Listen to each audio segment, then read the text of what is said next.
Praise the lord. Abraham గారి గురించి కొన్ని విషయాలు ఈరోజు మనం తెలుసుకుందాం.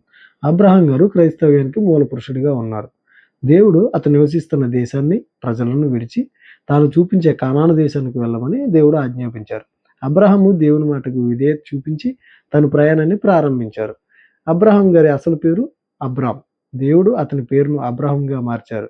ఆ పేరునకు అర్థము అనేక జనములకు తండ్రి అనే అర్థం. దేవుడు అబ్రహామునకు అనేక వాగ్దానాలు చేశారు.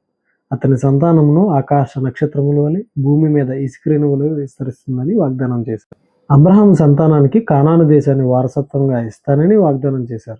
అబ్రహామును ఆశీర్వదిస్తానని, అతని ద్వారా భూమిలోని సమస్త వంశాలు ఆశీర్వదించబడతాయని చెప్పు.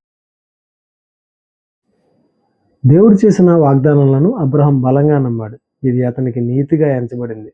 అందువల్ల అతని విశ్వాసులకు తండ్రి అని పిలువబడ్డాడు. అబ్రహాముకు శారాకు సంతానం లేనప్పుడు, వృద్ధాప్యంలో ఉన్నప్పుడు అబ్రహామునకు మరియు అతని భార్య శారాకు దేవుని వాగ్దానం ప్రకారం ఇస్సాకు అనే కుమారుడు జన్మించాడు.